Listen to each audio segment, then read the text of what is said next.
Hey guys, what's up? It's another episode of They're Not Dolls here on Toymigos every Thursday night at 8:15 p.m. So you know what that means. It's another episode of Rip Into It! We have the new G.I. Joe Cobra officer. I'm really loving the G.I. Joe line, especially with the announcement of the brand new HasLab. Hasbro, you want to send me one? I'll rip into it too. You let me know. We can work this out. Get your Cobra officer so you can rip into it! Yeah, Cobra! There it is, your Cobra officer. Adam says is way better than the other one. I can already tell he has not 77, not 79, but he has 78 points of articulation.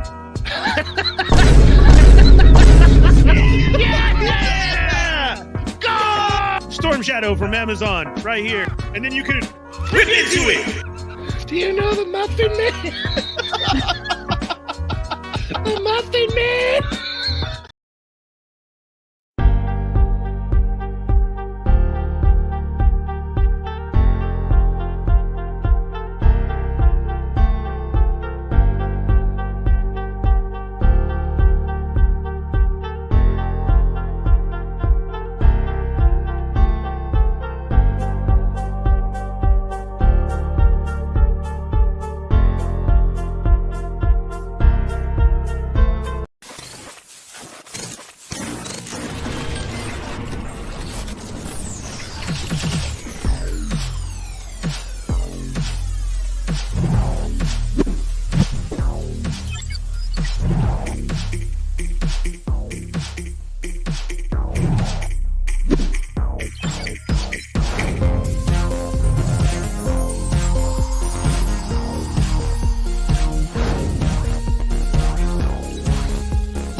Hello and what's up? Welcome to the show. I'm the one and only Fallen Fett.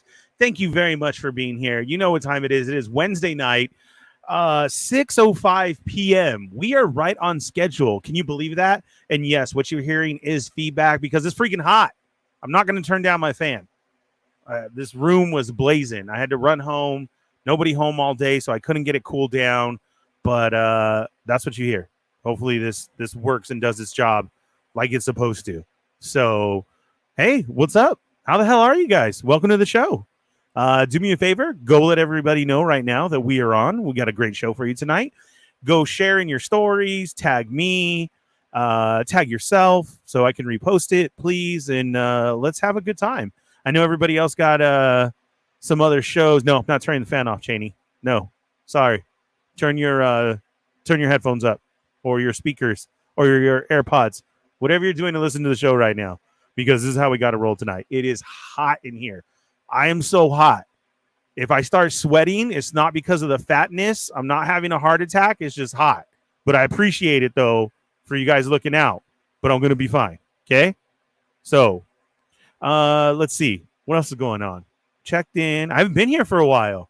I've missed out. Last week, we were at Disneyland. I'm so sorry. I totally forgot we were supposed to go with Riley's school.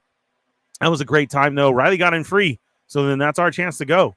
And it was a great day. If you watched the stories all day, you saw our trip, our adventure all throughout the day for how we do Disney, Evil Diva and myself. And then I tried to do some reels for Cheney so he wouldn't yell at me. I still did that wrong. I'm going to get the reels thing down. I swear I am. I will. I'm going to get it. What else is going on? Work. I've had work, so I've missed shows this week. I've been on call, but thank you, Davidson. He covered for me tonight so that I could be here with tonight's guest because tonight's going to be a special show, and I did not want to run out and leave this show. So Davidson is Jurassic Park #2 because he's just like Jesser, and I would love for them someday to compare their collections because Davidson does about 3 and plus of everything, and it's just all strictly Jurassic Park, though. He does nothing else but Jurassic Park. So that's a Jesser #2. Davidson, what's up, man? Thank you for covering tonight. I greatly appreciate it. So that I could bring you another episode of the Fallen Fett Chronicles. And tonight's special guest, live in the mix, the one and only DJ Mike. My brother Michael is in the house. Hello, sir. Sir. Hello? Are we on? Yes. Hello. Can you hear me? Yes. What are you writing I can down? hear you. Are you taking notes? Are you writing down notes? Yes. Points I you want to am. bring up? I am. I'm sorry. Yeah. Yeah? Just a few. Nothing much. Do you not know how I do this? Is this like your first time even watching the show? No. I watched them all. I was caught off guard because I thought you were going to do shout outs. And then No, I'm going to do shout outs with you. Yeah. Oh. See, and I know you don't watch the show because I don't. No. The fireworks going off in the back. Correct. Yeah. No, that wasn't. Yeah. That's not scheduled. Doing a little DX in the back. Yeah. No. Exactly. No. Yeah. No, not at all. See, because I know you don't watch the shows because I don't watch anybody else's show unless I'm on it. And then I'm always saying too, I'm like, oh yeah, you had a good show. It was great. But what about this? Yeah. I didn't even hear the doorbell. So I do watch the show because you say, "Oh, someone's at the door." The that's when doorbell we have a goes guest off. show up. Yeah, look at I got this for you. Look at that. None Okay, of so that was doorbell though, no. Doorbell is for special guests. That's what we got the doorbell for. Is when we're on live actors? and then somebody shows up. Yes, mainly for all the actors that I know. I only know one. That's it. And that dude's killing it right More than now. What's me. up, Paulie? How you doing? He has his own toy. You're That's not pretty cool. Right? Well, Customs by Machu, which orders closed today, did a head sculpt and put it on. So we had to finagle our toy because Hasbro won't make his toy yet. But he does have a bust coming out. You know the statues that I collect? The half bust of those ones of Transformers and Star Wars? Dude, he's getting one. So that's like his, let's say, second official, because he did have a fig pin, not Fig Pin itself, that's a company, but a pin of an artist drawing of him from Celebration last year. Yoko, I still need one. And so, oh my God, look at who's already here. Yeah, there he is. What up, Jake? Yeah. I have my own sticker made right there behind you. That's You see it? That's pretty Look at impressive. Right? Right? So you're always here looking at me. And then you got Yoko right here. And then you got Adam. And then there's you. I have the light in the way, though, because I need the light. There we go. No, Jacob, he is special. Special during the show, though, is when somebody pops in. That's what's going on. Unexpected. Yeah, so unscheduled. How are you, bro? I'm good. Welcome to the show. Doing good. This is what I do. This is what I do. We're going to talk with the Federation. I had to the bring people this in the out chat. of the closet. This was put away in the closet from my radio. Oh my show. God. Cheney's going to get mad because he keeps asking me for a mic, and I have one in the closet, and it just reminded me.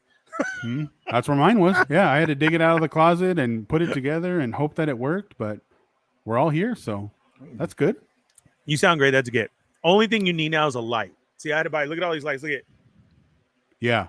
I injured my eye at work, so I can't wear contacts no more. So that sucks. So the glasses gang though, that's all right. Yeah. But I hate the so then glare. you got blue mark like I have. Yeah. So I had to learn like how to dim the screen and do all this. And then I bought a fancy light, and then they brought it up on the bobbins on Boba Squadron, and they were like, "You're looking good tonight." And I was like, "Yes, the light worked." And I was like, "Oh, this little thing, dude." They got fancy cameras and they have everything. I got the computer camera from toymigos. Regular one there. The lighting goes up and down because the cloud's over here, so there ain't nothing special going on here. Got that. You cool didn't bust DJ, out no DJ lights? now. Yeah, I see the setup. Yeah, Hence the name DJ Mike, right? Correct. Dang. Well, Yeah, we'll get my into little all studio that. over here. Nice. We'll get into all that right now. Let me check in with the Federation. I think that was enough time for them to go share, let them know who's here, and we'll get into it. Did you guys hit that thumbs up? If you're new here, welcome. What's up? You're here because of my brother. I'm the older brother. I'm Ernie, the Fallen Fett. What's up? Thank you for being here. Hit that subscribe button, hit the bell for notifications, and hit all so you don't miss when I'm on. When I hit 1,000, you owe me $20 for being here. That's a super chat, but I'm still like far away from that. So okay, we're not getting paid for this. Sorry, Wow. if you were expecting to get paid, we're not. No. So I'm not going to get a Zelle in the middle of this. No. I know. I got a lot. Kaylee did really good on her birthday. That was awesome. That was I got good, Cheney. I got Cheney a good birthday gift. just because they wanted to watch me eat SpaghettiOs because I'm fat. Yeah. And then what else? It's funny because he is fat. It's funny because he's fat. All right, so let's check in with everybody here. Like I always do. We got the Toy Box of Doom is here. What's up, man? How's it going? Have you seen all the Transformers I got lately, Toy Box? What have you got anything in lately? This is you met Mike, right? Arizona Toy Hunters Guild. He's been to one of your spots, I think. I believe so. Right? I was like, oh my God, your brother's so famous. I'm so sorry. Your brother's so famous. Was it at Hash or Mexicano? Can you tell him hi? I don't know. Let's see if he's still here. He'll tell you where. Okay. He's got the hunting game on lockdown there, though. That's my boy Mike. I follow him on Instagram there, and yeah, he has some pretty cool stuff. But I mean, I don't mean to upset you, but it's all true. Like the shelves are just stacked with toys over here. Are you serious, Clark? Right now? Are you, and you never sent me a picture of anything? So you see where he's hunting?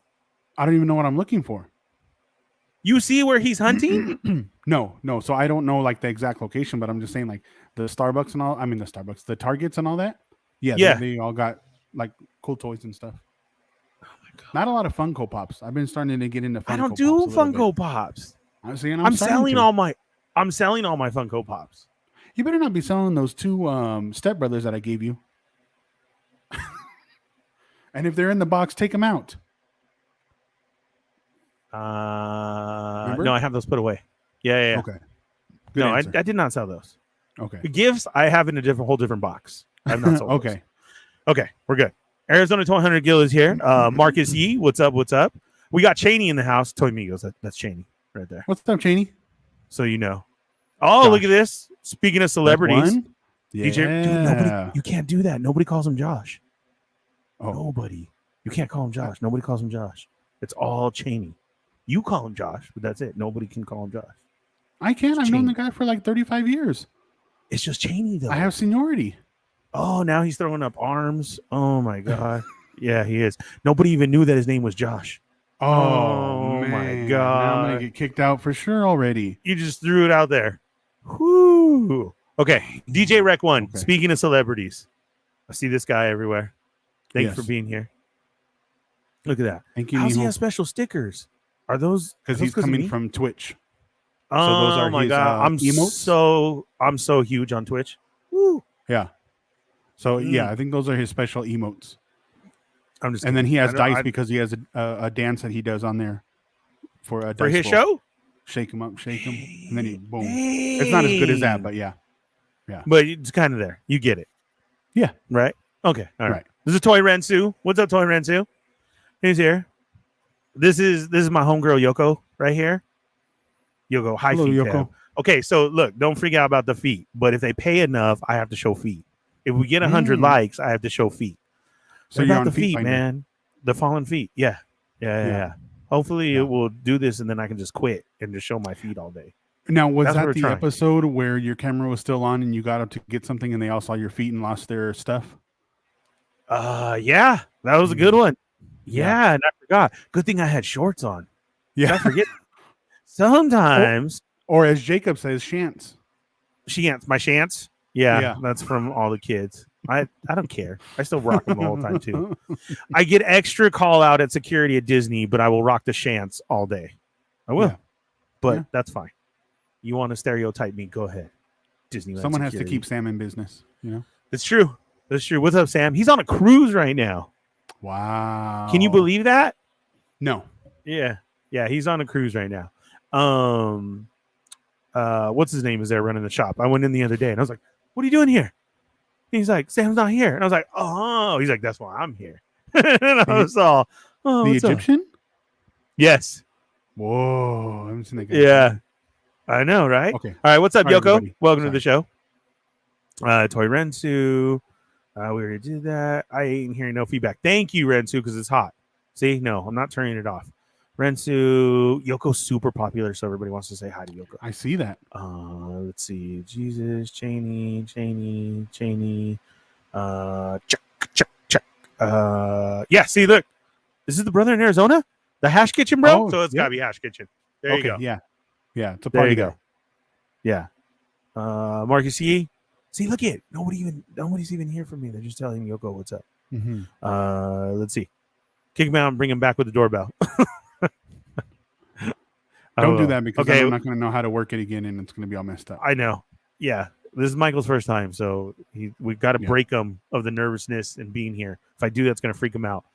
There's Correct. Jacob, son Jacob. He's got a birthday coming up very soon. Let's see. I'm not mad. You're just hurting Augie. I'm sorry. I'll get it. I'll get Jesus Christ, Jacob. Snack. He does that just to be in here. And I don't have no moderators. I thought I made Yoko a moderator, but like, Jacob, that's your warning. I can't get my son kicked out of the show, but come on. Snack Migos here. What's up? Thank you for being here. I greatly appreciate you. Matt Logic, what's up? That's another homie. No, Ernie can't be made because he won't visit. There's no Disneyland, so he won't come. It's hot down there too. We got a lot of cool stuff though. Yeah, we broke 100 yesterday. Did you already? It was like 80. Dude, at one point it was 89 when I jumped in my truck, and it was hot, and it got hot quick over here. Yeah, you know how that was us. Yeah. Yeah. Let's see. Okay. Adam's gonna have a field day with this episode. What's up? Adam's playing with myself all over the internet. That's the other homie from Toy Migos. Oh, okay. Yeah, I've seen that name. Yeah. There you go. This is Norin. What's up, Norin? He's the one who makes all the cool commercials for me and everything, all in the middle and like that. Oh, yeah. So, yeah. Mad loves Norin. All right, that's what we got so far. So other people got other shows going on. So during this, people are going to jump in, be here. I'll hit them up like that. Right away, for everybody who's here, thank you so much for being here. Again, go share it. Let them know we're live. This is my brother, Michael. DJ Mike. Right here. Yes. This is my younger brother. Hey, now. Hey. Is that dude, I have so much. I don't have Stern for you. I have I have these. Orale. Right there. No. Oh, I don't know if Norin is. I thought you were saying for you wanted that. No, that hey now is a hey now. Yeah. Oh my. There you go. Yeah. So welcome to the show. Thank you so Mike, much. what do you go by nowadays? Mike. Okay, so it's so funny because for some reason out here in Arizona, 95% of the people call me MYK. I think Just that like they don't that? know that it stands for Mike. So Are you serious? So like if somebody introduced me like, oh, this is the homie MYK, and I'll say, oh, you could just call me Mike. But it's like I said, like the majority of the people in Arizona here call me MYK. Really? That's so weird. That's getting some used to. But I did tell myself that I wanted to go by nobody? Michael. You never corrected nobody? I'll say like, oh, you could just call me Michael or Mike. Oh, you could call me Mike. Or oh, it stands for Mike. They got to throw the MYK. If they could, they'd be like this. What's up, MYK? Like that. That's probably what they hear in their head. Yeah, exactly. Yeah. Marcus, I didn't know you two were related, to be honest. Are you serious? Come on. Look at it. Yeah. It's there. It's there. It is. Okay, so you want in Arizona, you want everybody to call you Michael. Correct. So yeah, and that's funny that you say that because whenever we had moved out here, like when they take my order somewhere, they'll say like, "Oh, what's the name?" and I'll go by Michael. And I had told everybody, I said, "I'm going to go by Michael out here, so introduce me as Michael." But it really doesn't stick. Right. It's just MYK. So for those who don't know, Michael's in Arizona, and look at. I think Mike says maybe they think it's an acronym for something like MGK. I think that's what it is, but it's so weird because they don't ask like, oh, what does Mike stand for? It's just always MYK. Mm-hmm. It's weird. What does MYK stand for now? Okay, so because we made that up so long ago. Yeah, so the original MYK came from Jenny Jones. I was watching Jenny Jones on a break because we were on C track, which was the best track in the whole wide world. And so we had afternoons off. And there was this computer guy that was on Jenny Jones, and he went by Mike, but he spelled it MYK. And I was like, "Oh, that's amazing! I'm gonna use that for my DJ name." And then you had said, "Okay, it's gonna stand for Mighty Young Kid." But of course, once I was like, over 21, then I had to change. So then you said, "Okay, now it's gonna be Making You Crazy," with a with a K for crazy instead of a C. And then it just kind of nobody ever like really had just asked. Look at Cheney. See, Cheney knows. C-track? Cheney knows. C-track? Exactly. Exactly. So, yeah. So, I mean, nobody's asked. They just always say MYK. So, and it's funny because I had thought about too, like, oh, I wonder what I should say it stands for now, but there's nothing really. But then I feel like I'm kind of promoting MYK when it's just Mike. It's just Mike. It's Mike. It was. So then kind of name same is thing Michael. like you had said, I know who listens to the mixes and who doesn't. Because all of my drops say Mike DJ Mike in the mix. All of them are DJ Mike. So that's kind of like, I'm like, okay, well, DJ you don't, yeah. MYK in the mix. Right. The old ones were Abby De La Rosa from Sketchomatic. Those he had did, but it was kind of like an ongoing thing. Yeah. You know, it's DJ MYK. That's DJ Mike. And then went off like that. Oh, yeah. I remember those. Yeah. Okay. So all right. That's actually, and it's funny because people really don't know that voice was Abby De La Rosa, which is one of Nick Cannon's baby mamas. So I actually have somebody kind of famous that did that drop. What? Mm-hmm. What number is she? Mm-hmm. She's like number 8, number 7. You know? I think she's 12. Dang. She's still there, though. Mm-hmm. She got killed by Nick Cannon. She's set. Twins, I think. Another set of twins. So another set of twins. So she's up there with Mariah. Yeah. So her and Mariah talk back. Yeah. Exactly. So then you can officially say that Mariah Carey did your job. Yeah. Yeah. What is that? Like 6 degrees of separation with like Kevin Bacon or something? Yeah. That's how it falls into. Yoko likes to call them ERNIE-isms. So yeah. Oh, there you go. Okay. I'm like, yeah, there it is. Okay. So here we go. C-track. For those of you who don't know, because I don't know where this is at. Like, I don't get out anywhere. Okay, so like put it this way, Michael. Yoko is in like I don't even she's not East Coast. But then like Kevin and Paul on the Boba Squadron show that I do, they're in Canada. And they drink like boba tea and everything like that. That's why we call it the Boba Squadron, is because of those drinks. We don't have that here. Nowhere. Correct. It's at the donut shops or gas station. Yeah. You know? We don't have an official one. You have them there? Mm-hmm. Yeah. Real ones. Like it's in the name boba, and you go in there and that's all they sell is boba. Wow. See, yeah. We still have 2 here. I tried that one over there. Yeah, we're on the same coast. Oh, okay. I just didn't want to say where you live on the show. See, I thought about that before I spoke. That's pretty good, right? Oh, that was a good one. Okay. So, like that, you know, just small town. This is a desert where we grew up, literally. Correct. And then we were down the hill. Disneyland is an hour and 15 minutes away. Like, that was it. Vegas is 3 hours away. That was our travel, and that's where we've been. But you know what? Now it is. Like, in the last 5 years, it's reached those. But, I mean, Vegas was 2.5. Fontana was 35 minutes. 35 22 minutes. if you were driving. And then Disneyland was 45. So it's crazy how, like, now it's so much different. But like you were saying, as far as C-Track, I think we only did because Vivian and Veronica, the cousins down the hill, were all traditional school.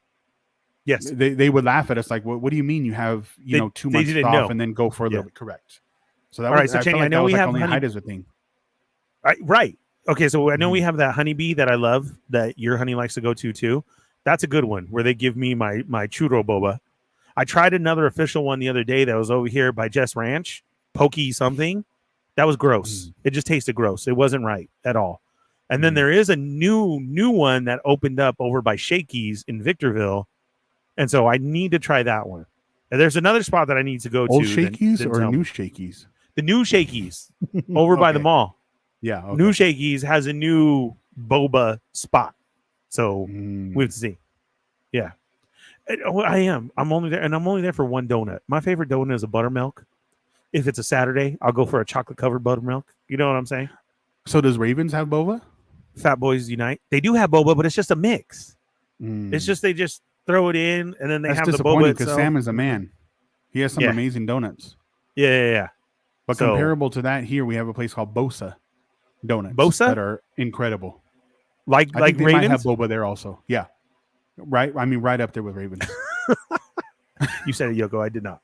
There you go. So okay, and so like I was going to say that though, because like the way that I feel like we have like OG boba shops are like they sell boba and then like Asian candy and toys, and that's all they sell in there. Yeah, see, then I know Correct. I'm in the right place. Yeah. Not, can I get a boba and give me this long lasting for 12 hours? No, you know what I'm saying? Like that don't work. I'm not in a real boba shop. Correct. For real. Yeah. Okay. So yeah, sea track. So here in the desert, we don't get out a lot. We had, what was that called? What'd you say it was? The school system? Oh, so we just had we had tracks, but we didn't have traditional. Traditional, yeah, but what was the tracks called? What was that called? Ooh, I don't remember. Yeah, we didn't have traditional school here. So we had 3 tracks. You had A track, B track, and C track. And you went for a couple months and then you were off. And then so that all the kids here weren't at the same time. Of like everybody wasn't in school. It was a way to keep it. So there was school all year long, but it depended on what track you were in. So at times, remember when you would have friends that were like on A track? Because then sometimes A track and C track would be there. Correct. But then for a little while, your friends are gone, and then B track comes in. And you know what's funny? Because it seemed like you kind of gravitated towards your track. And that was it. Yes. Like you could bring up people from A or B track and then just like, oh, I don't know who that is. Because we all went to school at the same time. Boom. Cheney. Perfect. Year round. Thank you, Cheney. Wow. There it is. Someone paid attention in school. Oh, okay. So year round. So does anybody else in the chat, has anybody had experience year round? And so C track was the best because I felt we had all the good days off, right? Yeah. Like holidays, and our months off were legit. Like I don't even know how those other people. Almost like summer was always off with C track. Yeah, we were. And then when it came to the holidays too, we were off. Correct.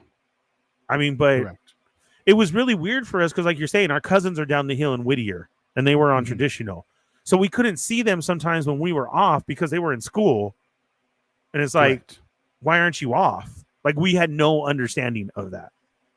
But you know, I think really like it benefited because like whenever we would take trips with mom and dad and Theo Ernie, like if the theme parks were slow because everybody was in school. And we were just random kids that had this time off that just, you know, wasn't going to school. So I think like we had good theme park experiences because we weren't on traditional. Oh my God. And then our whole family worked on that 4-day schedule, right? You know, days on, days off. Correct. Where it was swing, graveyard, days, 4 days. And when we came to that, we knew, ooh, we're going to Disneyland. Ooh, we're going to SeaWorld. Yeah. Ooh, we're going to, because Dad had those 4 days off. Yeah, correct. Knott's. Oh my God, remember the best times when Mom and Dad would just say, let's go eat at night, Knott's?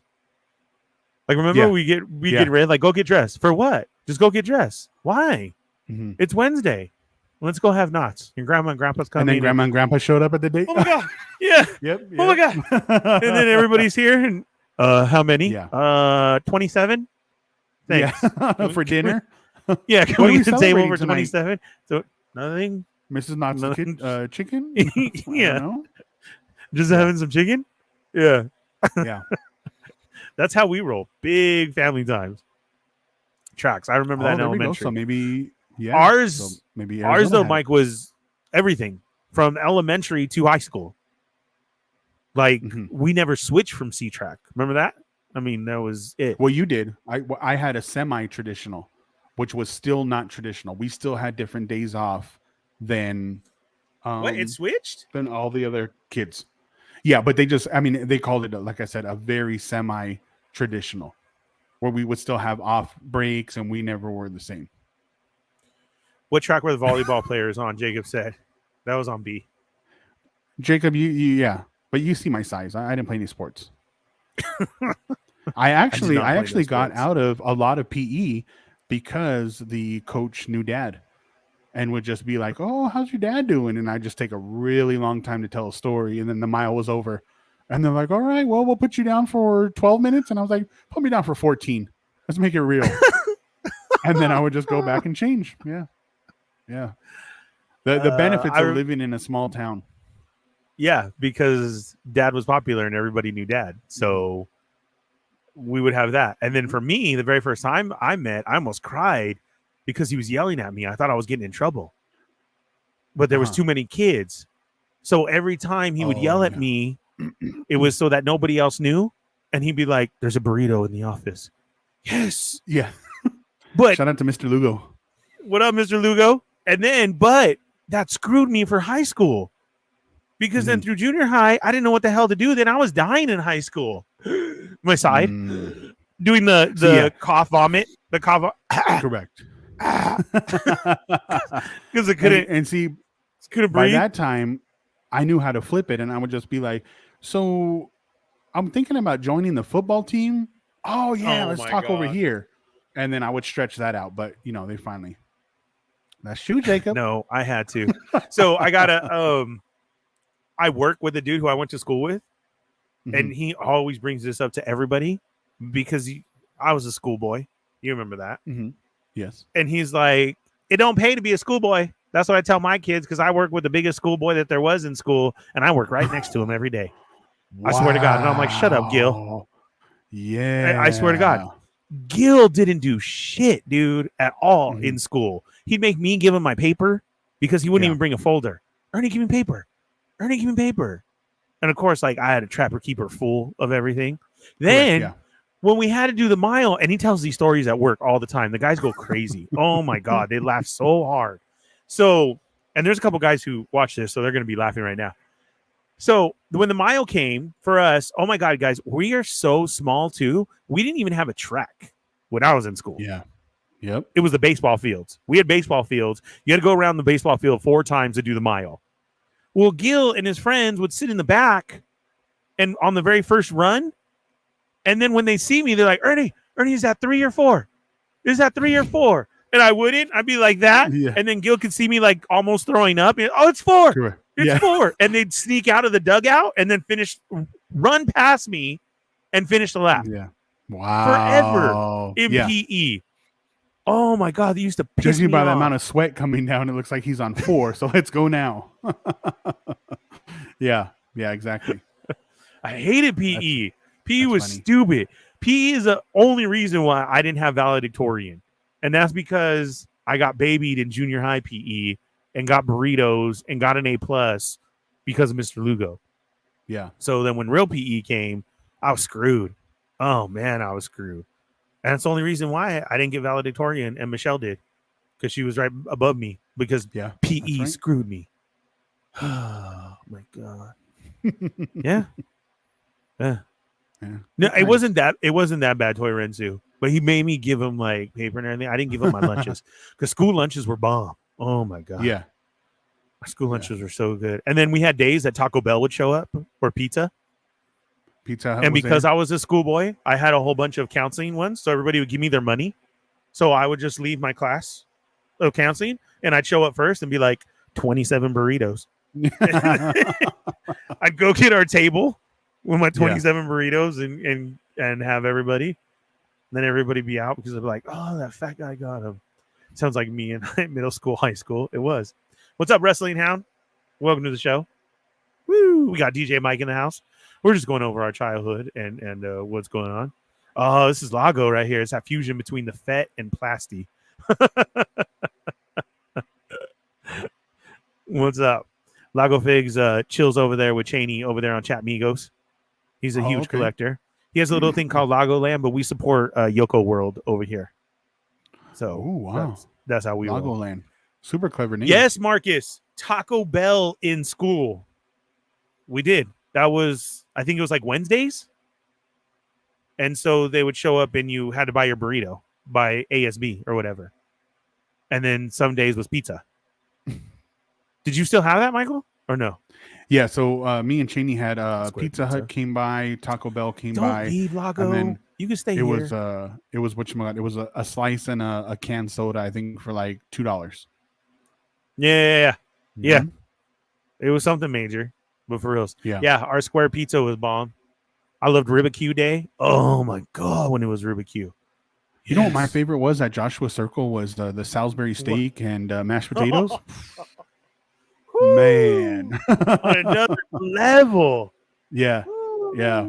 And then we thought that we were cool because they put a microwave in the cafeteria and we had to wait for like 25 minutes just to stand in line. Oh, yeah. Yeah. One microwave at, 2 minutes each for a little thing of raviolis. And you just be like, I'm next. Look, here's Moocher. We had Jack in the Box Tuesdays in elementary. That's bomb right there. What up, Mooch? That was Margo. You had tacos. Oh, even better. Oh my God! Look at there's Cheney. Comment right there. You remember being in line with his figures. So did you always see Cheney with a figure? Yes. So when me and Cheney met in elementary school, he would always have two in his pocket, one in each pocket, and then a backpack full of toys. And so I remember I was like, oh, those are awesome. So we would be talking, and then he would. I remember he was the first one that showed me how to fix the G.I. Joe when they broke.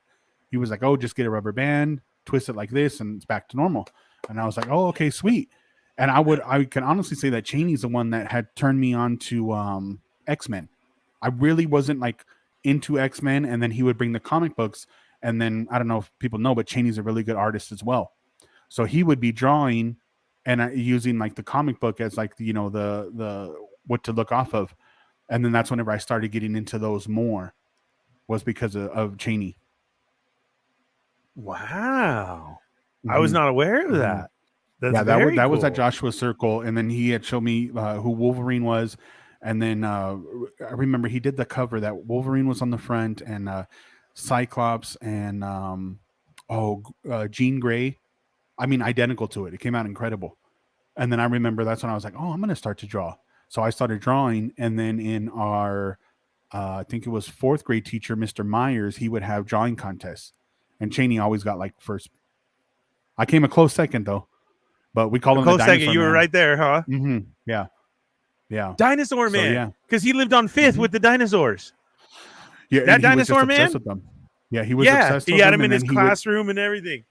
Yeah, he would have pick and save bingo once a month, and he would go buy a bunch of toys at pick and save, and then we would play bingo in the class. Yeah, awesome. Heads up, 7 up. Yep, heads up, 7. Heads down, yep. Heads down, thumbs up.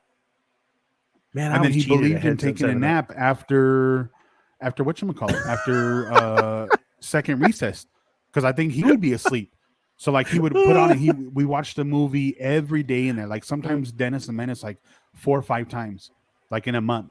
And everybody would just like be fast asleep, and I'd kind of be looking around like, what's going on here? And he'd be knocked out at his desk. And then we, but I mean, he was awesome. His reading was Where's Waldo? He's like, all right, guys, it's time to read. And we'd be like, what the heck? And then he'd bring out his Where's Waldo books. And just be like, there you go. Like the only thing we did was Project Right, which is super easy. Look at Renzi's probably hearing this, dude, and it's like, why did I not ever experience this? Look at Janie. Yeah, Dinosaur Man. Yep. Lago said that they were trying to phase out the square pizza. I would have rioted. Now we found out Cheney's doing all the Toymigos art under the alias Chamba. Yeah, exactly. Yeah. So when I saw all that, I was like, wow. But I thought it was Cheney for sure. But yeah. And then I remember in junior high, it was a thing because they had fries. Like you were the cool person because remember they had fries at Hesperia Junior High. So like in 6th grade, you couldn't wait to go to junior high because then you would get the fries. And then high school had the pizza and the Taco Bell. So it was always stages that you wanted to achieve. Not even learning. It's like I can't wait to get the fries. And this, guys, is why I am fat. And Ernie, this is why. This is what we had. And then our mom learned how to make homemade tortillas. Yeah. We had meals at home. Not only bomb meals there, but yeah, that was it. What's up, Michael? Yeah. This is my brother, Michael. Welcome to the show. Ooh, nice spin on Michael there. See? Almost similar. Uh-huh. See, and I had to ask him because I was wondering that the very first time he started showing up. I really wanted to know. Yeah. Look at Wrestling Down. You guys had second recess? Oh, yeah. Yeah. And it was a big deal. I mean, kickball tournaments would last like all week. Oh, my God. Kickball tournaments. Yeah. Yes. Yeah. And then I don't know if anybody else remembers, we had Moonball. Do you remember Moonball? What was Moonball? Moonball was at No, what was Moonball? Joshua Circle. That was where you played baseball with volleyball. Same kind of concept. Somebody was it was an underhand pitch. You hit the ball with but you were catching volleyball. It was awesome. Yeah. Oh my God. Michael says heads up 7-up was good times. I cheated. Mm-hmm. Oh my God. I always cheated at that. Put your hand and look at the shoes. Yep. And then when everybody's standing up against the board. Yeah. Vans, Airwalks. There it is. Yeah. Yep. Oh yeah. And then I'd be that stupid kid too. Remember the light touches? Remember like yeah. Oh yeah. Like that. Like and you see the thumb go down. You're like, yes. Yeah. I never got away with that because I'd be like, how did you know that it was always me? They're like, I felt your belly on my back. I'm like, oh man. I gave it away. Like, bro, every time your feet were out of the way, but your belly was on my back. Damn this stomach. Yeah, exactly. What's up, NYC? Is she's like looking in a mirror. Welcome to the show. Yeah, you're sending Janie down memory lane here. Yeah, all the Waldo books. Moocher, we went to Hesperia High. There was only 3 here to choose from: Hesperia, Apple, and Victor. Correct. We were at Hesperia. No, you had Sultana when you were right. Yeah. My honey went to Sultana. Moocher's older than me. Okay. So you had Sultana by the time you were going. Yeah, you and Joey just had the 3 though. Yeah, that was it. Yeah, and then it was even worse for Joey and Elaine and all them because they came from Long Beach. Yeah, remember how gang Joey was? Bootleg Joe. Yep. Yeah. I remember and he lives up to his name because I remember he gave us the first VHS of Friday, like 2 weeks after it came out, and I was like, "What is this?" Yeah, so Joe was the first one to teach me the word bootleg, and then know that it was VHS, and I was just like, "Wow, that was crazy." But yeah, he was like a Mexican Snoop Dogg. Like he talked real calm, real chill, had anything you needed. Yeah. Shout out to you, Joey. Bootleg Joe. Sorry, I keep calling everybody their real names. I'm sorry. Do you remember when we came home that day and Seneca Genesis and the CD and everything was on the bed? Yeah. You remember that? Yeah. And shout out to our cousin Quentin that gave us a Neo Geo. We had a Neo Geo all in Chinese. Yes. So we had a Neo Geo. If you guys don't know, Neo Geo was a thing, but Quentin and Adam are our other cousins from LA, from our dad's brother, Sonny, who just recently passed away. What's up, Sonny? And Quentin and Adam, Quentin's on YouTube now too. I still haven't been able to see him or get with him, so I can start doing camera stuff and everything like that too. Yeah. Okay. So, do you remember the day? And this goes back into my world now today because I was so stoked to find these today. Do you remember my 15th birthday party that we did with Elena, where Bo Corona DJ'd in the backyard? Yes. The surprise one. Correct. Do you remember what they brought that day and why we were so flipped out? No, I don't remember. It was my birthday party, 15. Mm-hmm. We had Bo there, Elena, everybody was there. We did our birthday together, but I flipped out because they brought Super Nintendo with Street Fighter. Oh, see, and I don't even remember that because we're 5 years different. So I was only 10, still riding bikes with Michael up and down the street. As the party was going on in the back. What I went and hunted today and found. Wow. These are brand new, bro, from Jada Toys at Target. Cheney had them first. Super great boxing and marketing. Look at that. Oh, my God. Do you see that? Yeah. So it's all true, guys. They are out there at Target. And then look at. This is wave 1. You can hear him. Oh, yeah. Can you not hear him? Wow. I was so excited that I actually hunted and found something once again. And so I'm so super stoked, guys. At Target, let it be. But that's what it reminded me of. I'm like, dude, Michael's on tonight. The very first time we played this at home was Quentin and Adam Yeah. brought the Super Nintendo. Now, the thing about them, talk about super nerds, was Can we call them that? they knew all these tricks, dude, and they knew how to make the bell on the boat on Ken's stage ring. And they still to this day never told me how to do that. Correct. Ever. In Super Nintendo Street Fighter 2, you can make the bell ring on the boat. And they would keep doing it and doing it. And I'm like, how do you do that? And then mom and dad were getting mad because I just want to play Street Fighter. And then all my friends were outside. Yeah. Yeah. And then I remember the biggest thing were the handcuffs. Oh, because I did that with... If you were a guy, you would put them in handcuffs. With Game Genie. It would lock up the game, but still. Because at the arcade, that was a secret move that we knew called handcuffs. And I pissed people off at the arcade in the mall. Remember? Because I would do it. Yeah, because they'd have to shut it off.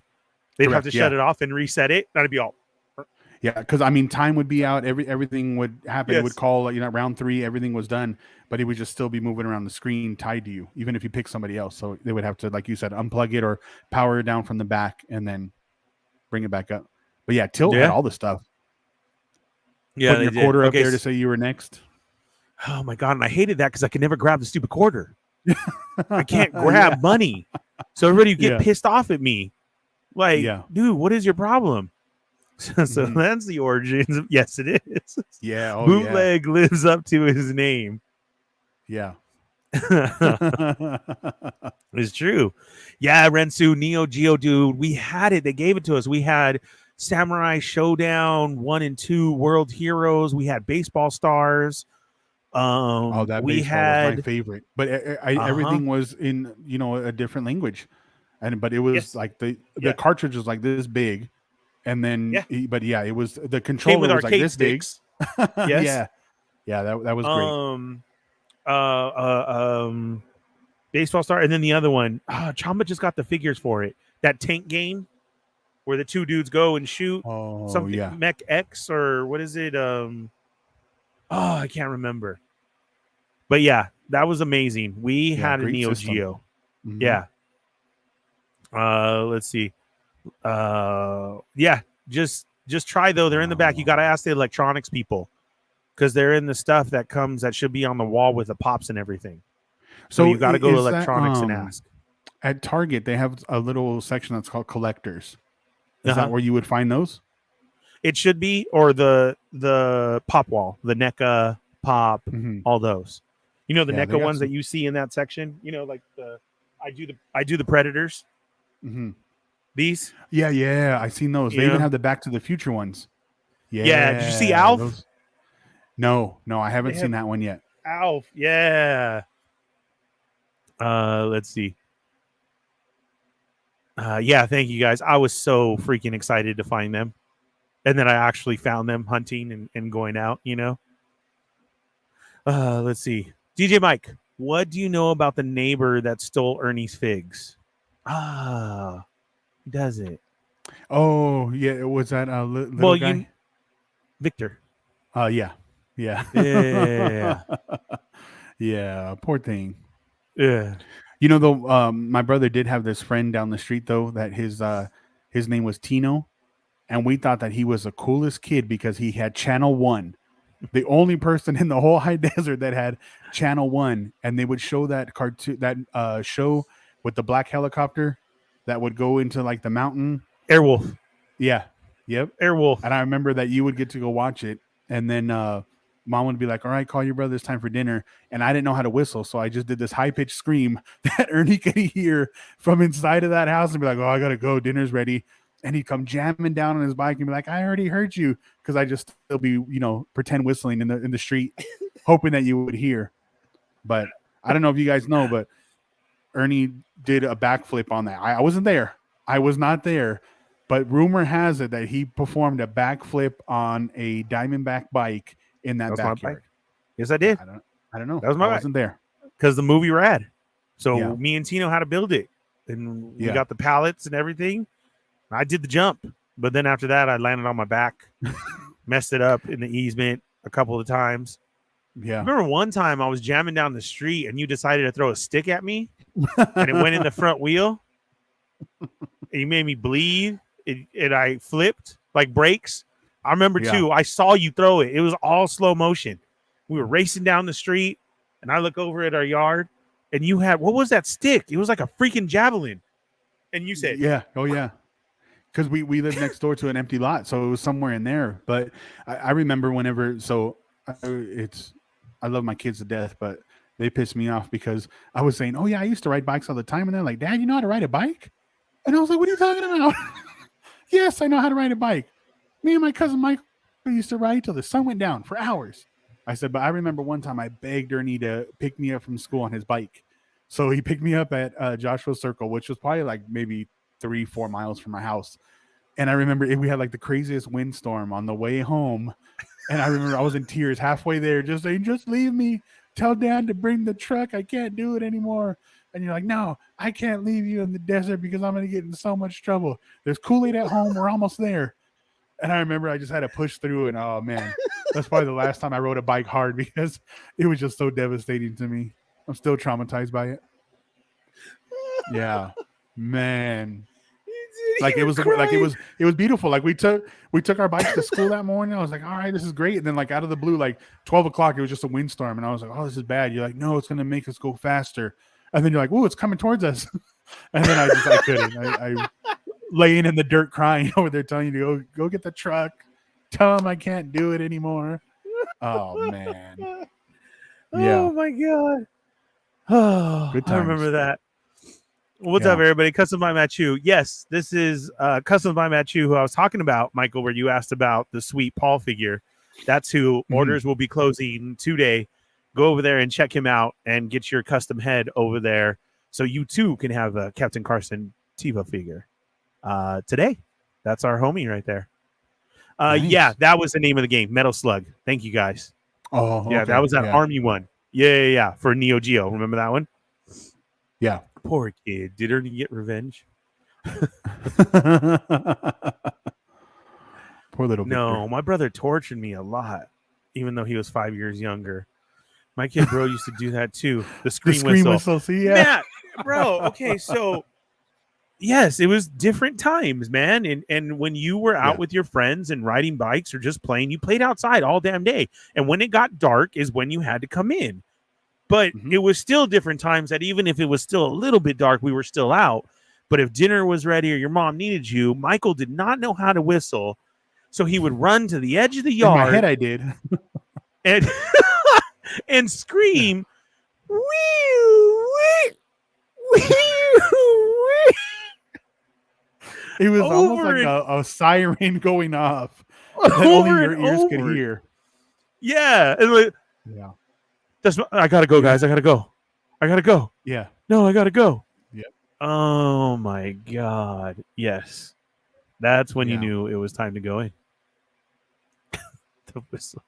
Yo, did that bike thing in the first Diary of Wayne McKean movie? They did that bike thing. No, you gotta watch the movie Rad.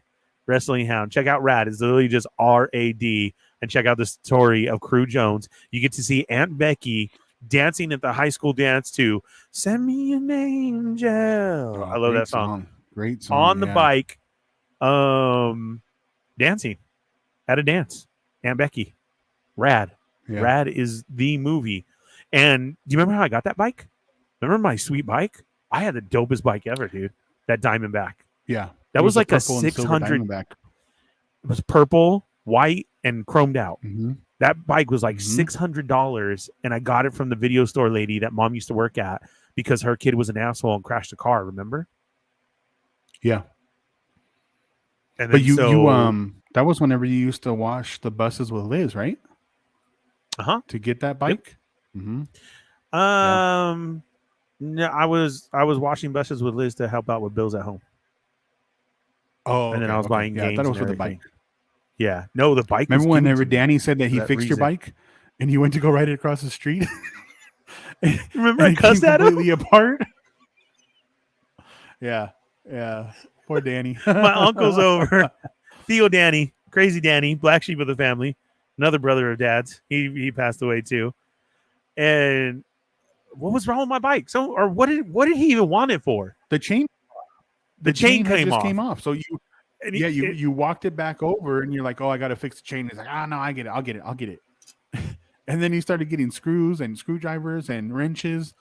And then he was like, "All right, you're in shape." And I remember you hauled ass across the street and hit soft sand, and the whole bike just collapsed, and you were still in the air. Bam! And I was like, "Oh my god, look at that!" Yeah. It was incredible. Oh my god, look at this! Is so crazy. Matt says the same too. Isn't it weird how we like all grew up with the same thing? Like, how would they know? Wee! Yeah, exactly. Oh, Yeah, what a great era. My toy box was a what you call it? Was a recliner box. I had so much crap in there. So much He-Man, toy box full. G.I. Joe. I mean, just everything. Man, remember you always those, had a G.I. Joe. Those hamburgers that had big muscles and hands? Like, that was even a thing. Teenage Mutant Ninja Turtles from Fedco. You had what was the name of the burger ones? The army food. Mm-hmm. Yeah. We've talked about it before. Yes, Fedco is where we get our toys at. Micro Machines was a thing. Funny because I really didn't have too many Hot Wheels. It was more, I like the Micro Machine series. We did it. We had those like they came in 1,000 pack of the micro wrestlers. Speaking of Hot Wheels, look what I found today. That's nice. Look at that. Yeah, I had a good day today. Yeah. Corinne says hi. She's at the emergency room right now because her throat hurts real bad. So I ran on my lunch break and got her some medicine, and then I ran to the toys, and I was like, oh, yes, finally. Yeah, where was that at? Walgreens. Wow. Look, we got one of those out here too. It comes with Dom's Charger, the Supra, the Mustang, the Chevelle, and the Aston Martin. This is dope. Look, yeah, that is. My God. Okay, yeah, we didn't have a lot of Hot Wheels, but Micro Machines was it. Mm-hmm. And then we had even the Batman series had the Micro Machine. So I remember I would get the little his plane, and it fit perfectly inside of a flashlight, and then I'd shine it up at the wall like a bat signal. They were just, I like simple stuff. No iPads, nothing like that. Okay, so I have something for you. Okay, so real quick, you had toys all the time. So like, if you guys have ever seen my page and I put up that one where the kid's playing, making the gun sounds, oh my God, dude, that was my brother all the time.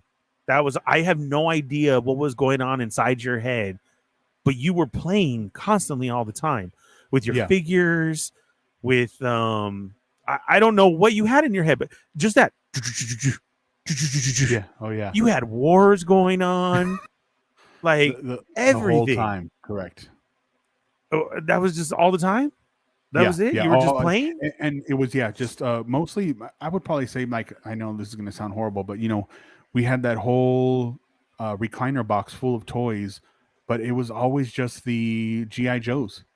Like, same kind of concept. Like I said, like, Cheney carried his X-Men. I carried my G.I. Joes with me.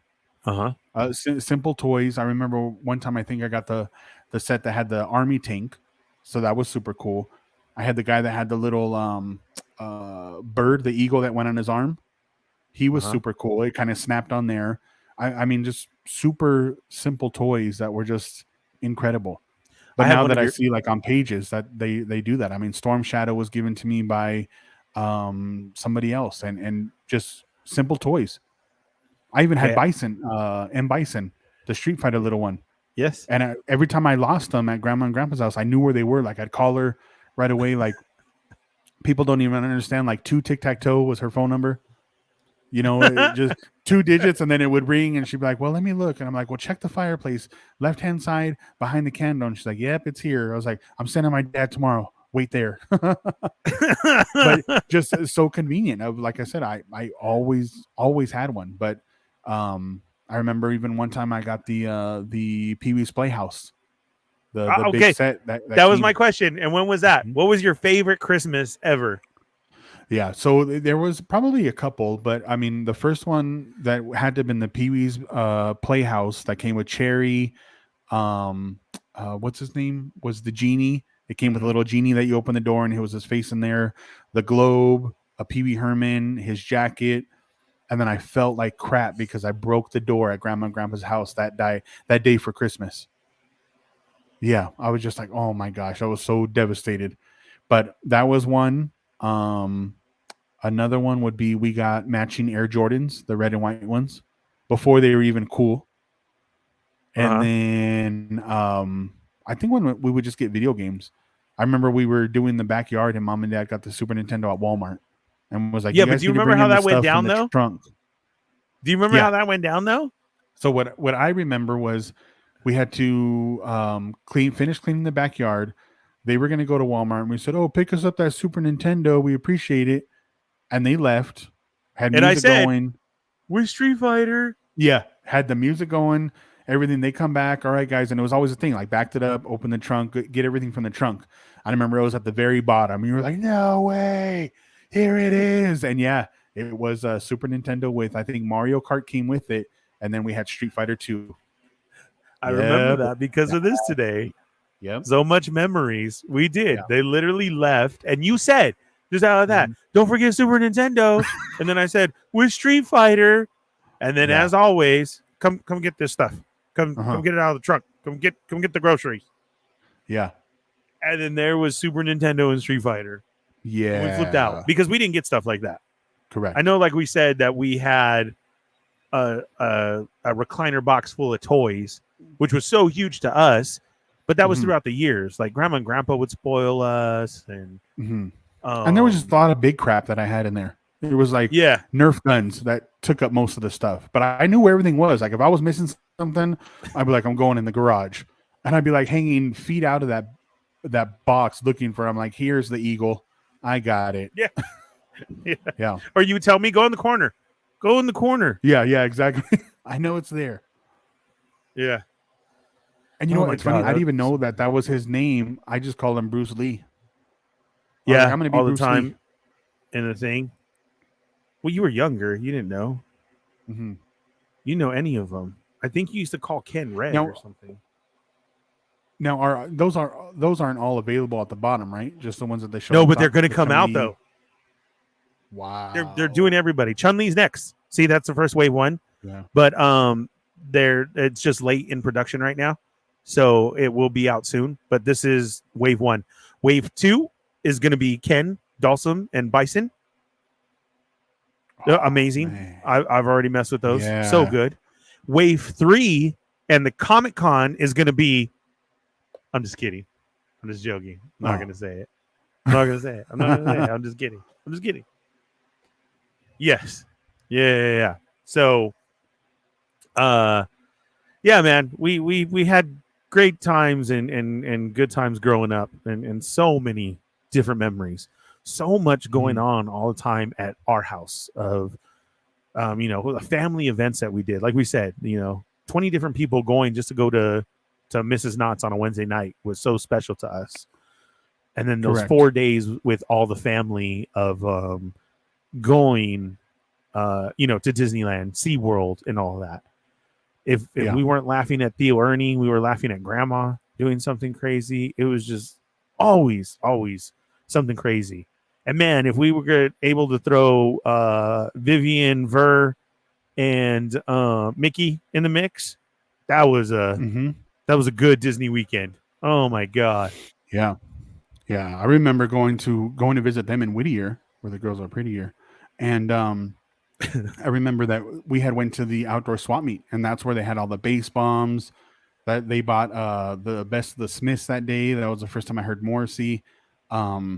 They had all the singles. I mean, I remember that it was a cassette single with a paper, thing, and then they would just have like all kinds of music over there. It was crazy because our outdoor swap meet didn't have any of that. So I was like, wow, that's crazy. So I remember that was the first introduction to more outside of the music realm than what just we had at our normal parties.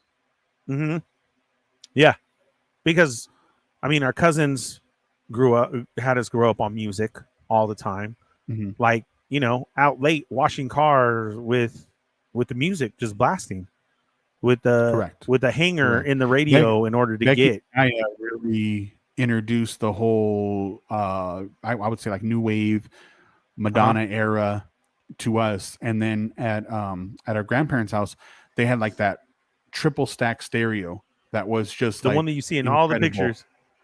Yeah, Exactly. with the glass door. So yeah, you push it real light in the corner and it pops open. And I remember that they were like this, I guess we would say a hack now, but so you would grab the antenna and you would go to Radio Shack and you get the clear antenna that you could see the copper on both sides. And then you would stick the coax cable from the TV through it and you would get all these LA stations. So that was really like my introduction to house and hard house, was because Javier, rest in peace, who had basically kind of showed me how to DJ, he was still on all the old high energy freestyle throwbacks and whatnot. And so, so this right here was, and it also, that's awesome that number one, I found this picture, and number two, that it's dated. So that was back in 96. And that was one of our parties. I think that was Little Ruben's party that I had watched him and was just in awe. And I remember when I posted this, somebody was like, wow, look at the dust covers. Like that wasn't even, that's how you knew it was an OG. There was no battle style, a huge coffin like that. You could even see the speaker wire coming out of there. And I remember just being in complete awe watching him mix and play. And I remember that's whenever he was like, come over here. And we took that photo right there. And then that was probably the real start of getting into the whole DJ world of back in 96. Was from Javier. I was introduced through school. Again, Correct. The 5-year difference. So, I mean, you look at you right there. You're still playing with your figures and your toys and everything. And I was doing this. And as we talk about the kids still don't believe me this day, bro, of all the parties we did and the clubs and the everything. They think I'm telling stories. I'm like, okay. Yeah. Because it's so crazy, the life we both lived then to what our kids do now. It's mind-boggling.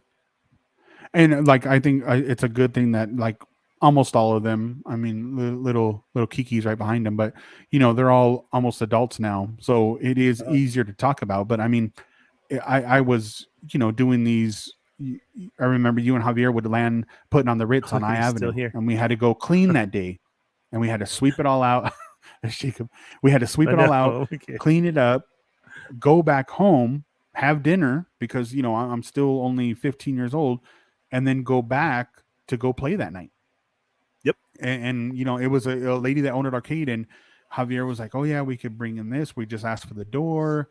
You could, keep these cells, whatever the case may be. And then, we'd have a party. Same with Behind the 8 Ball on Main Street. Yep. It was a normal day. You just finesse the owner a little bit of, hey, I want to have this. You keep the bar, we keep the door. And then, okay. I mean, Linwood was a huge star playing over there. I mean, just incredible that he would, show up there and play. And for us, but it was a different time. There was no guns. There was no searching.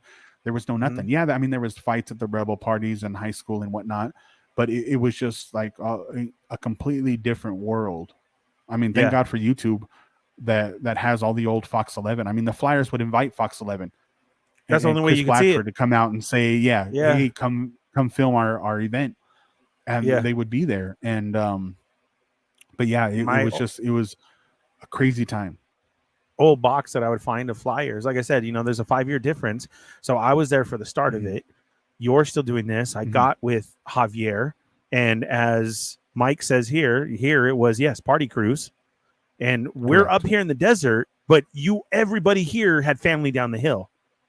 So again, like that, Veronica and Vivian were. That's whenever they would start their high desert chapters. Because I mean, later on when I was in school, we had the Dogs, we had the Crooks, and then that was really it. Like you had Nights of Ecstasy, of course, and then you had Illusions was there, and then you had Fascinators, the Wizards, the Fascinators. I mean, it was like this unit that we all came together, but still got invited on the Rebel Alliance parties down the hill.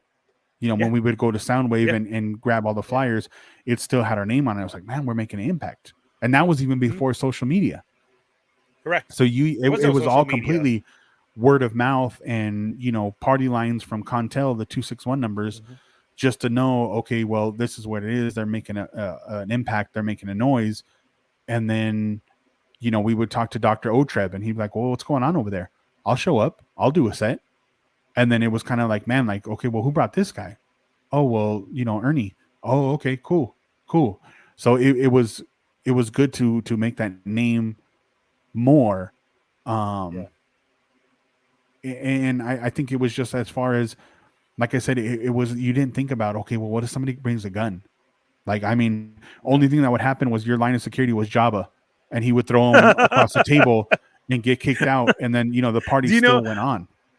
I just talked about that today to another guy because we were talking about that because I think he heard my music because I still play the damn music. You know, you made my birthday mix and I still bump my house music at work and everything.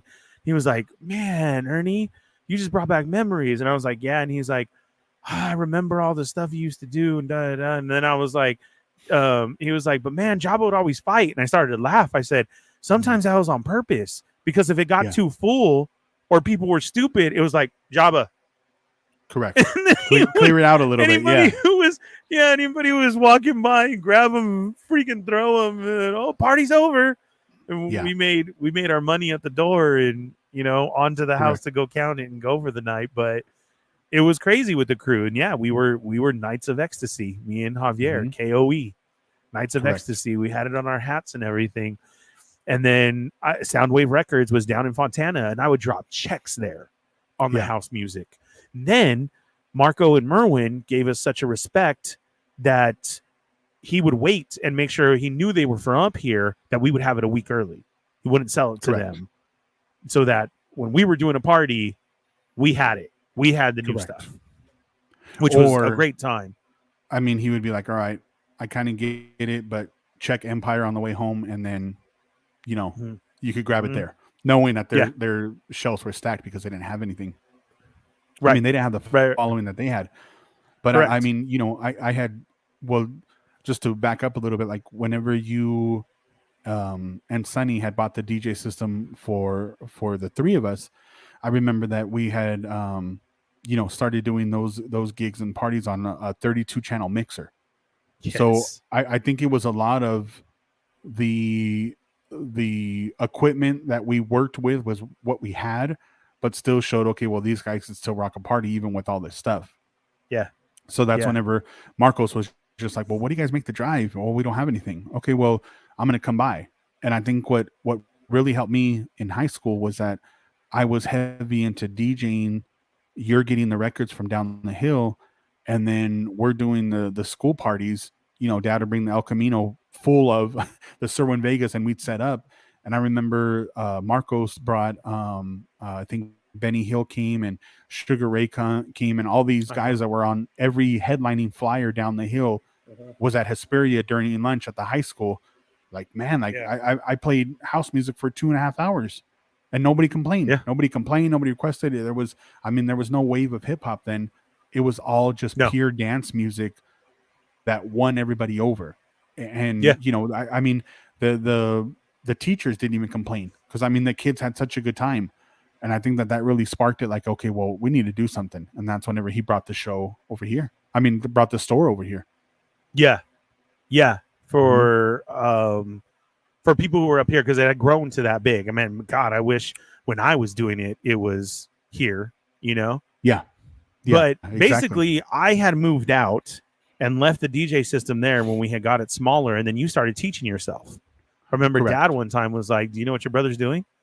And I was like, for reals? And I was like, okay. And you taught yourself on the hardest thing possible because, again, no money, no nothing. We did what we could. We had a coffin that was built for us, but it was 2 turntables and the mixer was on top. The mixer wasn't even in the middle. Correct. The mixer was on the top. So you had to learn in such a crazy way. Yeah. And turntable had a shelf up here that was a little Gemini mixer that was just a little 2 channel. So I'd have to fade it over here And then on the left side, we had a shockproof Sony Walkman for the music that we didn't have on vinyl. We'd have to load a CD by CD in there and then switch from line to phono. It was just, it was crazy. And man, I wish I saw that picture online, and I wish I would have taken a screenshot of it, because it was, you know, it was like you said, it was that difficult to learn.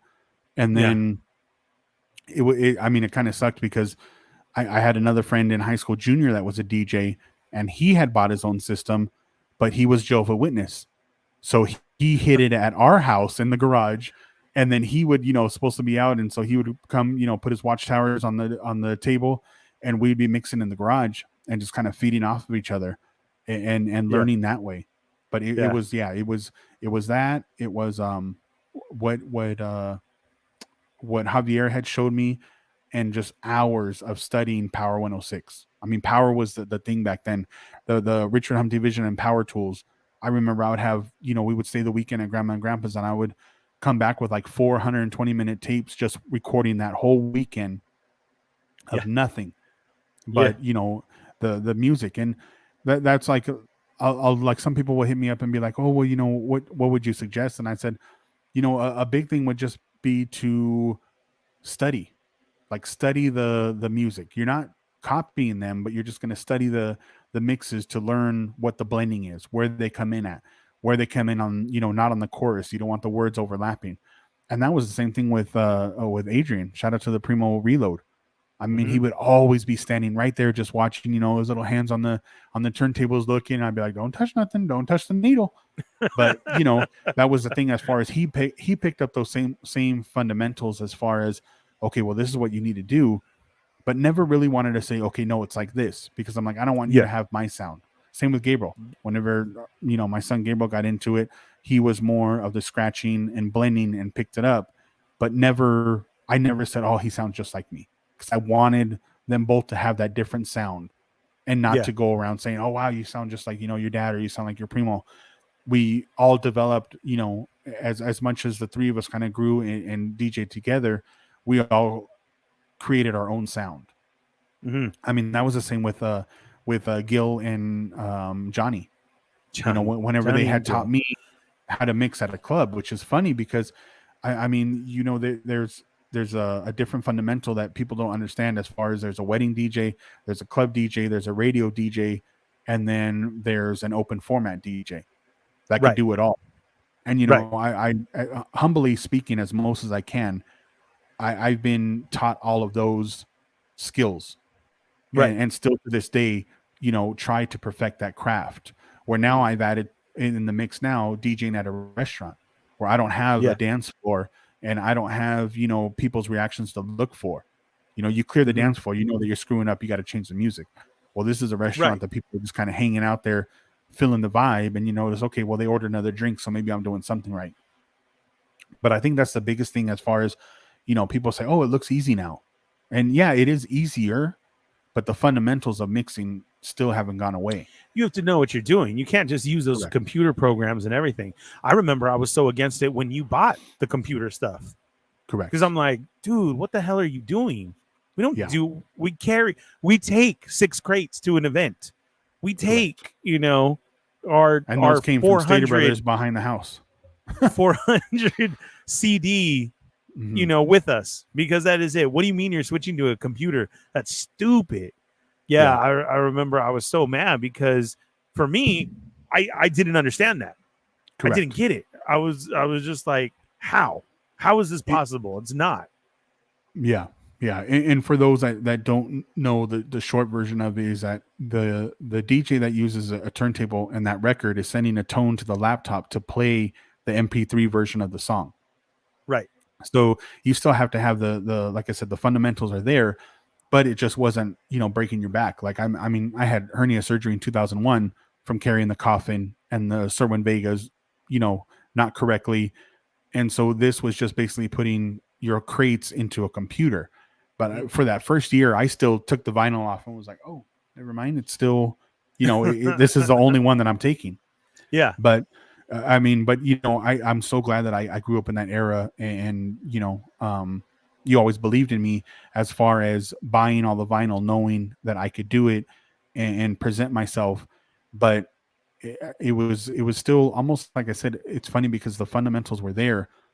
Because I remember the first time that I did Rocks Club, Gil and Johnny Quest were playing there, and Dad had to take me because I was only like probably 17, 18 years old, and we had to so sneak I was you in. gonna. Yeah, I was gonna do a mix, and I remember they played "Move" by Ludacris, and a fight really broke out on the dance floor. So Gil and Johnny were DJ, security, hype man. They were all of it. You know what I mean? Yeah. So they went and they were like, "All right, Mike, you're on. We got to go handle this fight." And I remember I was shaking so bad putting the needle on. And that day I had wrote down my whole mix. Like I wrote it all down. I put it on a yellow piece of paper and I hid it in the box, in the carrying, in the case.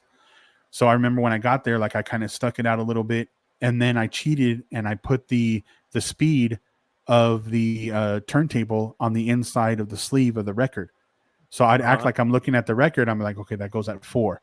So I'd go and put it on there and then put it at pitch, and it was a great set until I forgot my paper there, and they found it the next weekend.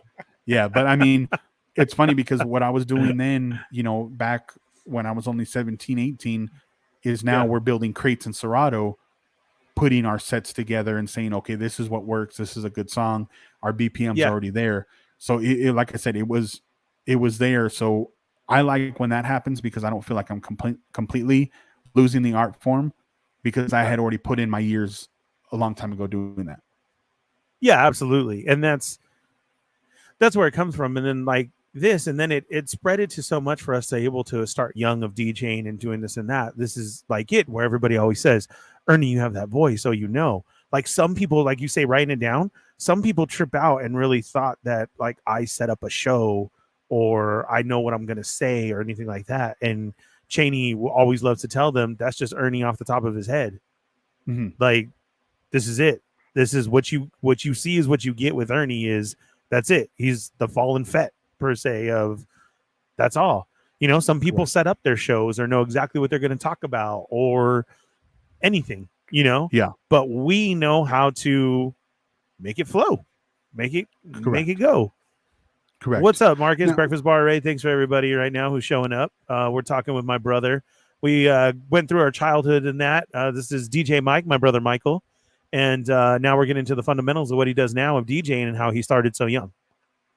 Yeah. Yeah. So, and like you had said, like, I don't want people to, you know, think that it is extremely off the top because personally, like I appreciate everybody's support. And I know a lot of your federation listens to a lot of the mixes, but, you know, a 1 hour mix will take me about 6 hours to make. And that's just the process of going through, making sure that it flows properly, going through one trial run, setting my points where I'm going to mix in and out of, and then hitting that record button. And of course, 20 minutes into it, making a mistake, going back. So, you know, that does a lot of preparation for me to make those mixes. Yeah. But the best part of that is that, you know, I get a lot of love from Throwback Radio. I mean, big shout out to CO1 and Dirty Lou that put that show together, that have given me the opportunities. And that one with Bobby Brown on the cover there, that was the first one that I had made. And I remember we were at Easter, and you had the Mixcloud going, and I had heard Throwback Radio, and I was like, oh, what is that channel? And you're like, oh, it's nothing but throwbacks. And I was like, well, number one, that's awesome that they did it soon enough to get that Throwback Radio name. And I remember I started listening, and then that's whenever they had posted, we're looking for a guest DJ. And I was like, oh, man, okay, well, I'm going to go ahead and do it. And I mean, as cheesy as it sounds, bro, like Throwback Radio is responsible for a lot of my success over the past couple of years. No, just because absolutely. of that platform. But at the same Throwback time, Radio is. You worked your butt off, though, of teaching yourself and doing that as well, too, because you started young. You taught yourself. We snuck you into clubs. And then from there, we did all of our own private events, and you still learned. You did the high school things. We were able to teach ourselves on so many different levels. Then at a point, you actually start doing radio shows of mixes for the weekend, which was huge for you because people who were driving from Vegas, who still at this time, there was still radio and everything, were hearing a mix by DJ Mike on their way to Vegas where you're just hyping them up. and I Correct. love Big that. shout out to Those, DJ Johnny T that gave me that opportunity. Him and Toro had that show in Barstow, and yeah, that was a huge part. Just because I, like you said, grew up recording power and radio for so many years, I felt like that was such a huge stepping stone in learning how to DJ. And then Johnny gives me that opportunity to be on there, and I remember just like, you know, I'm not even gonna lie, being emotional hearing myself on the radio that night for the first time, because it was something that I had set a goal for myself to be there, and now I was. And like you said, not even knowing who was traveling by, because, you know, radio is still a big thing. Not a lot. I mean, yeah, satellite radio has taken over a lot, but in the same concept, a lot of work vehicles, a lot of offices, a lot of local places won't find that expenditure for it, so they'll just turn on the radio. So, which is, you know, huge. So yes, I had that opportunity, and then shout out to DJ CO1, who I look up to a lot, also gave me the opportunity to play in Vegas. So I haven't played at the club in Vegas, like what was always on my bucket list, but I've been on the airwaves, and, you know, my best friend lives out there and sent me a video of listening to me on the radio going down the strip with thousands of people walking, and, you know, just traffic going crazy with my drop being blared. I mean, it was just incredible. Such an incredible feeling.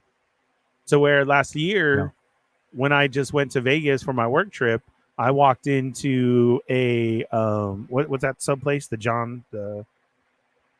Johnny something. Oh, Jimmy John's. What is that? Jimmy John's.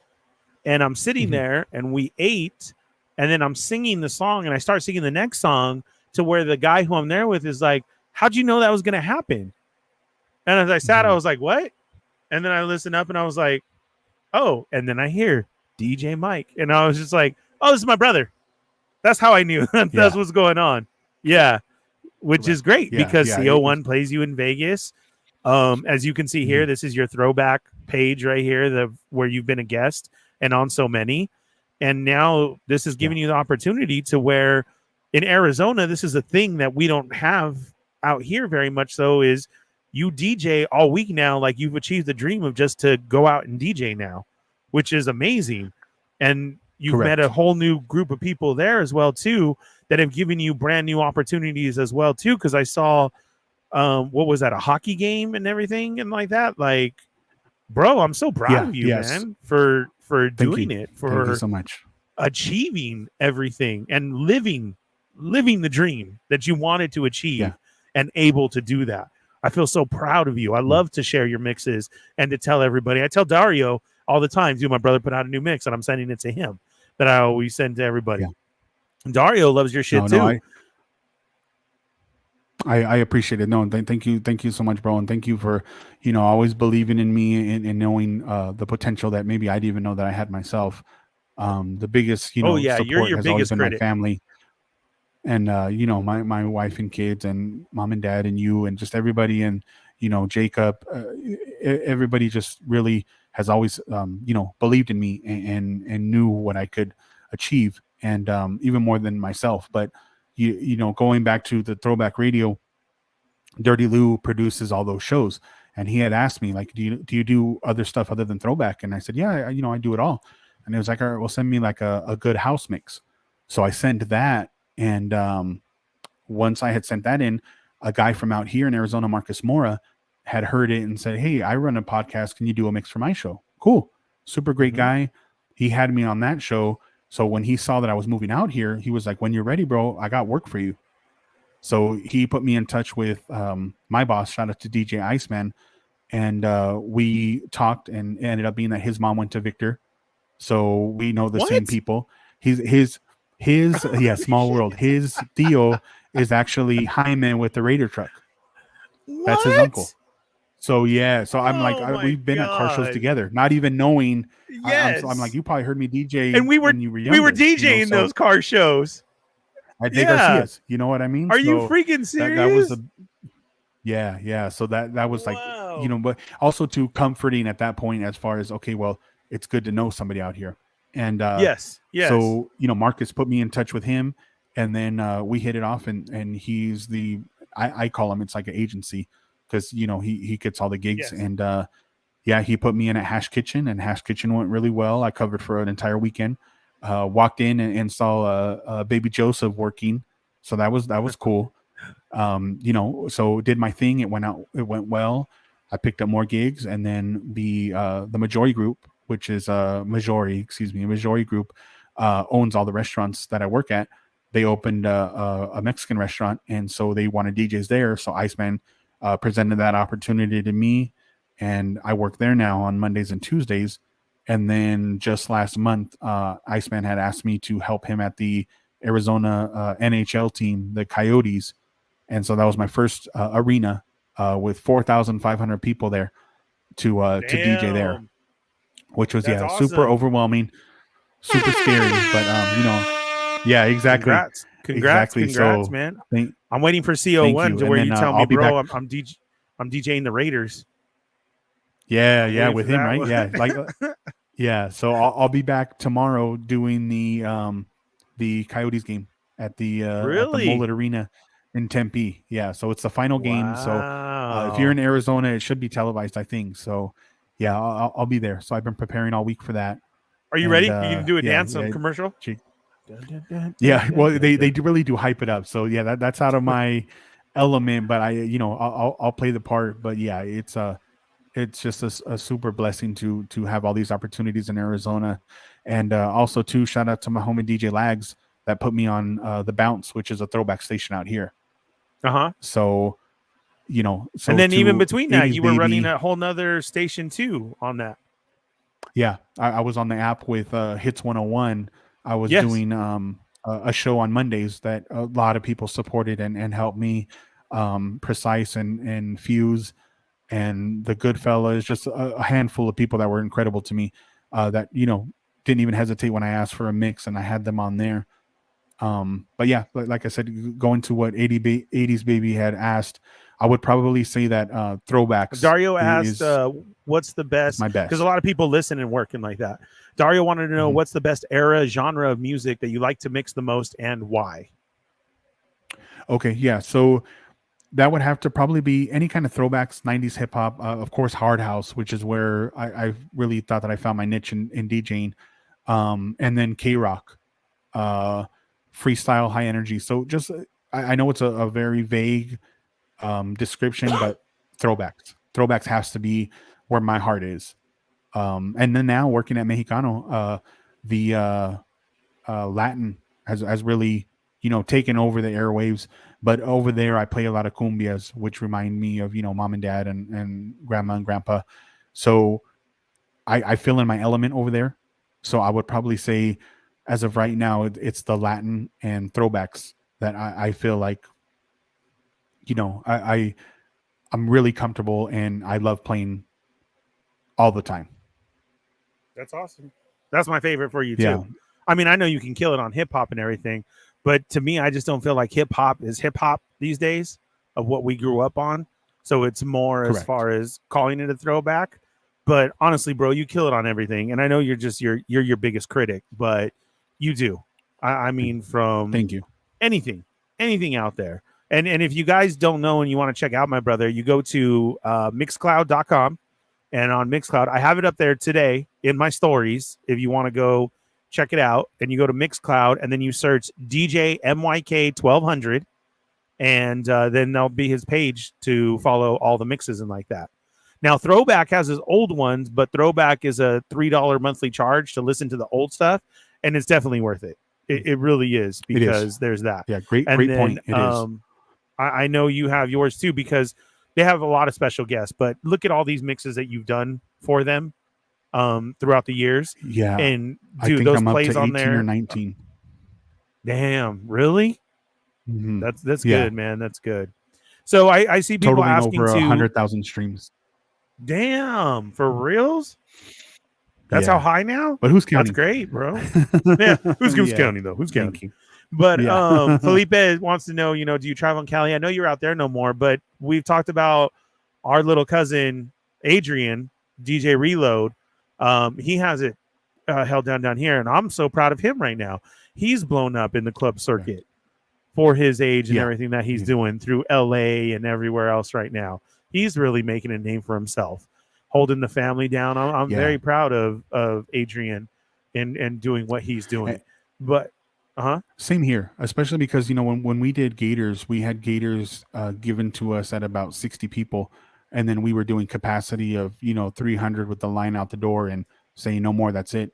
But I think the best feeling is, you know, playing there saying, man, Primo, I want to do this. I'm hoping that this is next. And to see him achieve his goals and balance that the work life and home life and family life is very difficult for a lot of DJs to do. And so big shout out to the Primo and DJ Reload as he goes by. But you know me, I'm on a first name basis. So Adrian, very proud of you in the moves that you made and reaching for your goals. That like I said, I love, because we talked about them late nights leaving the bar, and now he's there headlining at you know, the biggest clubs. Yeah. So it's definitely big clubs, incredible. And he's doing it. Yeah. I mean, the promotions for there look like a movie, and he's really doing it out there. But he still holds down the private event. So if you do need somebody private, you can get a hold of SoCal Entertainment is their company, and they'll travel all over. Of course, you know, you're going to get I saw another thing that was what is the fees today. It all depends on what you get, who you go with and what you get. Just be prepared that you get what you pay for. That is probably the one true statement in DJing for a private event all the time. You know, if they're charging $100 for 6 hours of DJing, you're going to get $100 worth of equipment. And I mean, it's in the thousands. So just remember that, you know, I'm not, like I said, I apologize. I wasn't sure who had asked that, but yeah, your average wedding now is going from anywhere to I think that nothing. Was Marcus. Yeah. Okay. Yeah, You're right. Marcus nothing under 1,000, which is, but you know, and that's what's difficult, because when I was doing some of my end of the gigs in California, you know, it was always you know, I'm still going to get the same price. Yeah. But that was years and years ago. Like everything's gone up. Price of gas, price of equipment. You know, now a lot of these venues ask you to have insurance. So when your old school DJs have gone up in price, just respect that, because everything else for us has gone up in price. We're feeling it too. Oh yeah, absolutely. So, you know, you're like gas I said, to an get average there, wedding is everything. Exactly. Is no less than 1,000 anymore. Yeah. And again, look at who you're playing with. Look at my brother. You know, my brother has this on Mixcloud to follow, and you can actually hear what he's doing. You know, he's really backing his name. Same thing with, you know, Reload. He has his page on here too that you can go to Mixcloud and search DJ Reload. You'll see his mixes so that you know what you're getting, because everybody has a page somewhere. Just don't go in blind because, oh, my cousin's got you. Oh, you know, because it may not be the style that you're looking for, because there's all types of genres of music. That's what I had asked somebody too. I said, even if you do a 20-minute mix, basically Mixcloud is your kind of source of reference as far as, you know, this is what I could do. And I've had that. I've had a wedding before where they had asked me, hey, you know, I really liked your guest mix on the Pan Dulce Life. Can we have that at our wedding? Of course. I could do that. And we kind of like that because it narrows it down to what they were looking for. You know what I mean? As far as what they want at their event. So, yeah. And going back, like I said, going back to Throwback Radio is a lot of, like I said, I that's how I met Rec One, a great guy. Shout out to Carlos. Rec One is a great friend now. And that was because he had asked me, he had commented on the mix and then followed me on Instagram and just had said, oh, you know, thanks so much. Great mix. What was the name of this song? I forgot all about it. And then it was just a friendship. And he was like, oh, wow, you responded. And I was like, bro, I'm just a regular guy DJing in his bedroom. Like I'm nobody. You know what I mean? So he was super, super excited. And like I said, it's been a great friendship with him. And yeah, it's just, it's definitely come full circle as far as mixing and still meeting people through my mixing. Mm-hmm. Oh, look at this guy. So, yeah. Hey, I know that guy. Oh, my God. Yeah. There's my members only jacket. Who's that guy? With a high top fade. Huh, you like that? That's it right there. Look, and there's little Rebel There's a little Robo Michael right there. Yeah, Roxanne, little there's Gabriel. little Gabriel, my honey. Yeah, there's little Look at these Alina, fools. the reason why we moved out. Look at that. Yeah. So much, man. So much that you have accomplished and set for yourself, man, and done. I'm very, very super proud of you. And again, much love and respect to Javier for setting us on that path and everything. Yeah. And I'm glad you stuck with it. I'm glad how much you've mentored everybody, because I did not stick with it at all. I was always moving to the next thing, starting a family, getting out on my own, everything. Right. And you did. You continued it and stayed there.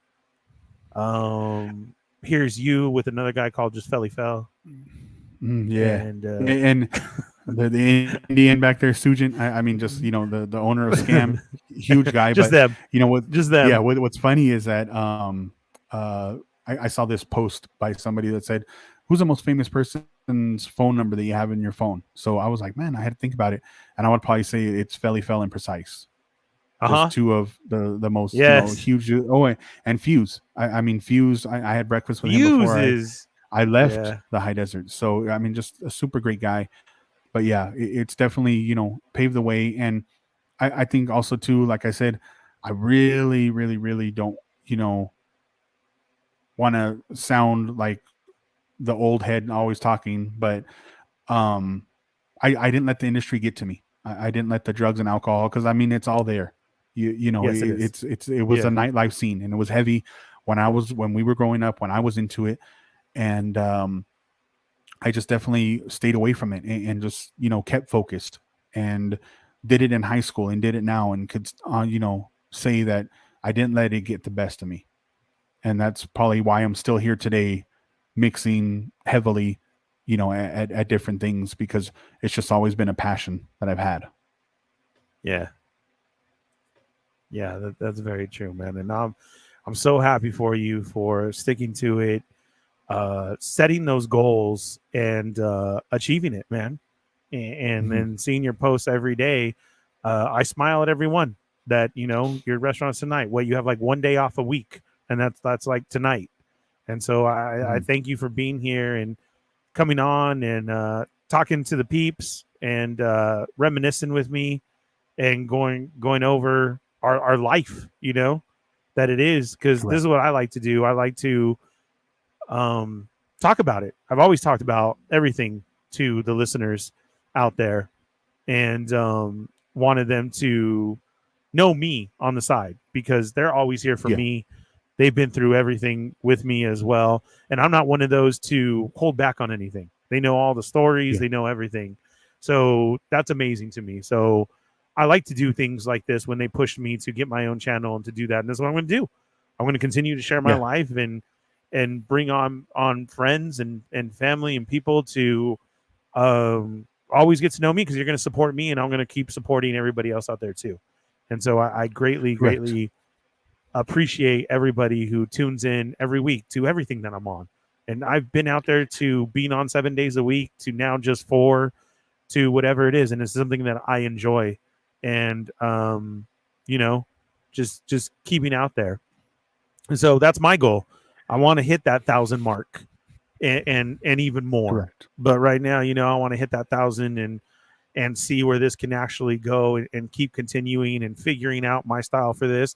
But all this has been just like us of growing up, of getting help for so many people. You know, Chamba did my artwork, and, you know, Cheney and all the guys and all the shows that I do push me to really have my own channel. And then, you know, like I said, Norton just throws those things together, and Plasty throws videos together, and I repost them, and they're here and like that. And now I have like a whole setup. You know what I'm saying? And it's amazing. And I know the feeling, because I can see it through yours every day, of going to go DJ and still having goals to set, you know, whether it's on internet radio, to a radio station, to a private channel like that. And now, you know, hockey games, and who knows what else is left for you out there, brother. But I will always support you and keep reaching for that stuff, man. And just thanks for being here tonight. It was it was good. You got to come back again so we can share more stories. And no. Thank you so much, bro. And like you said, it's always been, people that that have helped out and shout out to my homie DJ Johnny T that does my flyers for me, and he's always like, "Do you like it?" And I'm like, "Yeah, I love it, man." And he's always like, "Well, you always push me to do different." Like you said, it's always nice to have someone in your corner that claps louder and pushes you to the best potential that you have in yourself.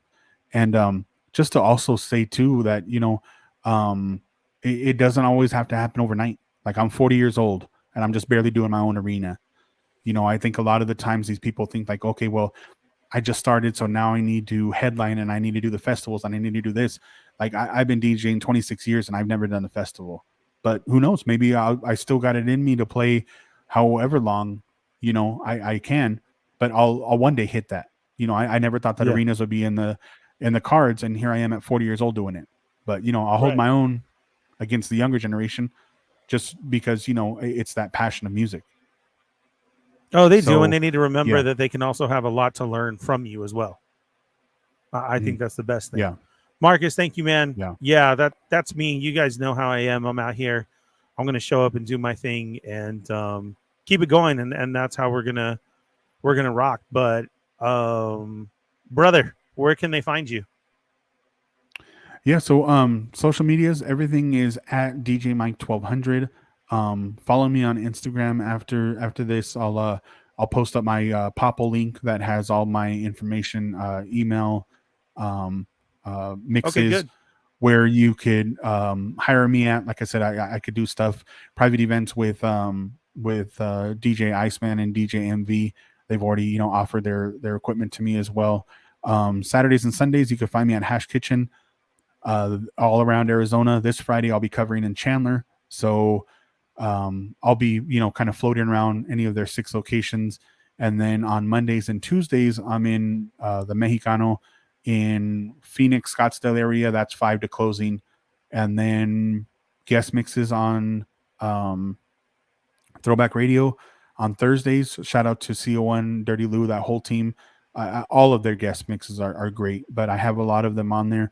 Somebody said electronic dance music. I have a lot of EDM mixes that I have up on my Mixcloud, which is mixcloud.com/DJ Mike MYK1200. All my mixes are on those. Different genres, everything rock, K-rock, old school, new hip hop, EDM, all that stuff is on there. So you could definitely go on ahead and check me out there. And yeah, that's about it. Well, thank you, man. I can't wait to have you on again and we can reminisce. Hopefully people will be part of the replay crew. Replay, I was reading at the same time.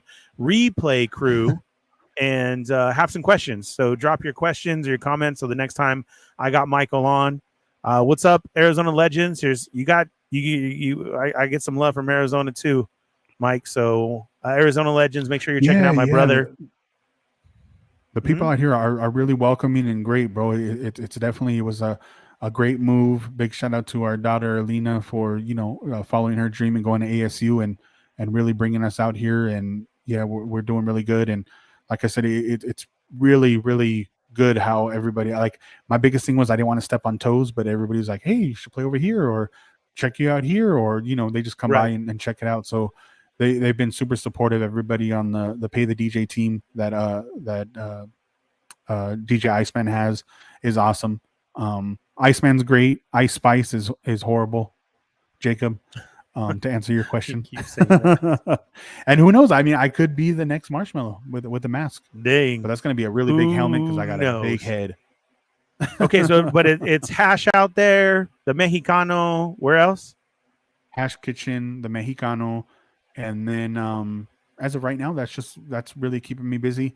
Who knows? Summertime. I mean, it's going to be hot as balls. You're going to be doing the hockey. We'll definitely go when you do the hockey. We'll see. I'll be at the Yotes game tomorrow in Tempe. It's their last game of the season. That game's at 7:30 Thursday, the April 13th. So you see Mike around Arizona area, you tell him what's up, and make sure you tell him because of the fallen Fett. Treat my brother good. Tip him. Yeah. Damn it, people. Tip your DJs. Yeah, man, And, Gainey Ranch is great. I made again, $80 in tips one day. Dang, for reals? Yeah. Yeah. Some lady dropped a 50 and just Ooh. gave a thumbs up and walked out. Nice. So I was like, wow.